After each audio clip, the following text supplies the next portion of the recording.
Hey everybody, and welcome back. As you can see here, my engine is pulled apart again. Now, I've done videos like this in the past talking about the pros and cons and some of the things to look out for when you're doing a supercharger kit, but I've got a couple more things that we need to talk about. I think one of them is a slight repeat, but I want to go over it again and how important it is. The other things are something that I've not only learned on this car, but every single car that we've been building. And unfortunately, as you can see here, I've been learning things the hard way. So let's avoid you having to do the same type of repairs and redos that I've done by listening to this video and taking notes so that you don't have your supercharged E46 constantly being worked on. Before we get into today's topic, make sure you are subscribed to the channel, like if you enjoy this type of content. Also make sure to follow us on Instagram, Tenza_Motorsports.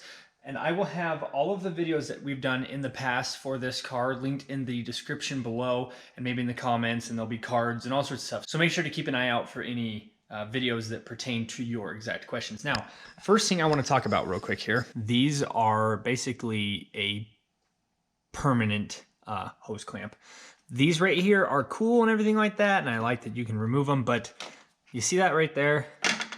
Underneath there is where this goes. Now, I was already installing a catch can for another video, and I'll have that linked as well, but I was not planning on taking the intake manifold off. When you do this supercharger kit, they actually have you delete and cap off a few things on the CCV system that I don't have to come back and do. So all I was gonna have to do was hook into this and we're done. But now I'm taking the intake manifold off. Use these. You went from a negative vacuum to a positive, and it's insane how little PSI it takes, how strong compressed air actually is. I got a pair of these locally. I'll have an equivalent pair if I can't find this exact brand. These are Nipex. I'll have ones that I trust linked in the description below if I can't find these exact ones. And then this was just found on Amazon. This is not expensive. I think between this and this, you're talking like maybe 30 bucks or so, $35. And that is a very, very, very small price to pay to avoid this kind of crap. How much is your time worth to you? If you spend 2 or 3 hours doing something like this, or you could have spent $30, which would you have chosen? Because I really did not want to take the intake off. So one thing on this car that I am just absolutely dreading, and there's a few things that we're going to be doing while the intake is off. We'll talk about that later on in the video that pertains to the supercharger that I was already going to do anyways. So I guess, I don't know. I had been being lazy and postponing this, and now I can't do it anymore. So use these every chance you get. The next thing I want to talk about is a catch can system. And as you can see, I'm actually in the middle of recording the video for the catch can, and I'll show some B-roll when we're all done with the catch can in this video. And then I'll also have the video linked to the catch can install that we're doing. Install a catch can. You can see here, you see the fluid inside there. I was actually pulling vapors through the CCV system into the intake. I know that's not super uncommon for forced induction cars, but it's not the best. And so do a catch can. The next thing that I want to talk about, every time you see cheap fittings, these were like a really thin, cheap aluminum ones when I got them, upgrade them. If you're seeing a failure point before you've even installed your kit, upgrade them. And if you're doing modifications like this to a car, most of the time you've had a little bit experience. When you see something, just replace it. Don't stick it in the car and go, well, it came with this, I'll just leave it, because it's causing issues to be like this. You can see more of these permanent hose clamps here because these were all leaking, and that is not fun. So make sure that you use those, replace these if you need to. Get yourself a catch can. One other thing I want to talk about real quick, we'll go over and look at the throttle body and maybe the ICV. I think I saw a problem on the ICV last night. All right, here is the throttle body. And here is the coupler that I was running to that throttle body right here. And you can see those marks right there, the lines. Well, that is because there are tabs right here on the side.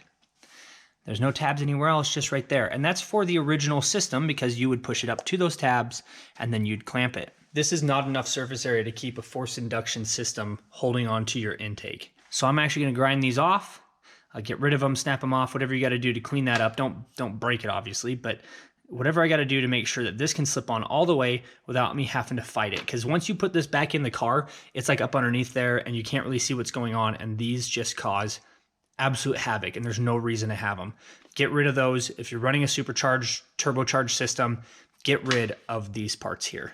Okay, and then I misspoke earlier. I thought I had similar stuff on the ICV, but it looks like same thing on this. You can run all the way up to those tabs and just leave those on there. You don't have to modify this at all. And it's got a pretty good lip on it to keep the hose from flying off. Those 4 things right there, they would help me. I mean, I wouldn't be in this position here. I wouldn't have taken this apart as many times as I have. These right here with those connectors and the clamps, that's caused me so much pain and time and worry that it's just not worth it. Just go spend the extra little bit of money, get that on there, get yourself a catch can, grind down those tabs, and replace any weak points that you see.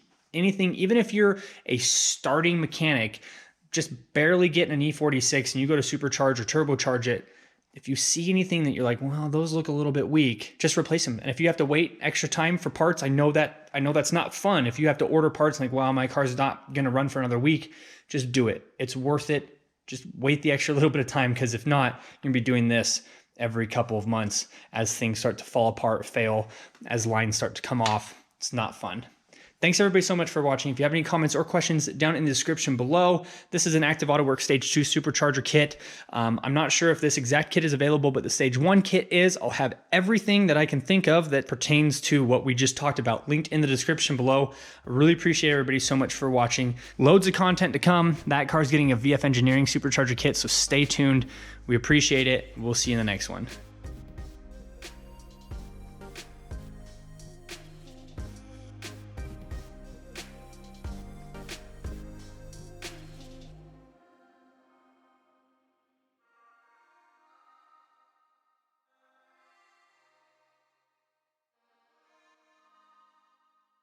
Bam!